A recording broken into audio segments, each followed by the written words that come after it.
कर्तव्य और अधिकार संबंधी मार्मिक जो बात है वो आज हम आपको स्पष्ट करने वाले हैं।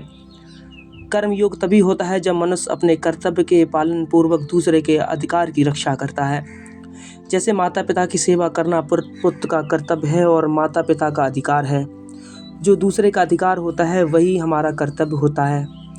अतः प्रत्येक मनुष्य को अपने कर्तव्य पालन के द्वारा दूसरे के अधिकार की रक्षा करनी चाहिए तथा दूसरे का कर्तव्य नहीं देखना चाहिए।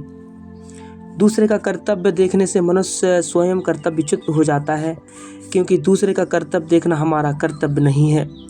तात्पर्य है कि दूसरे का हित करना यह हमारा कर्तव्य है और दूसरे का अधिकार है। यद्यपि अधिकार कर्तव्य के ही अधीन है, तथापि मनुष्य को अपने अधिकार देखना नहीं चाहिए। प्रत्युत हमारे अधिकार का त्याग करना है। केवल दूसरे का अधिकार ही रक्षा के लिए अपने कर्तव्य का पालन करना है। दूसरे का कर्तव्य देखना तथा अपना अधिकार जानना लोक और परलोक में महान पतन करने वाला है। वर्तमान में समय में घरों में समाज में जो अशांति, कलह, संघर्ष देखने में आ रहा है, उसमें मूल कारण यह है कि लोग अपने अधिकार की मांग तो करते हैं पर अपने कर्तव्य का पालन नहीं करते। इसलिए ब्रह्मा जी देवताओं और मनुष्यों को उपदेश देते हैं कि एक दूसरे का हित करना तुम लोगों का कर्तव्य है।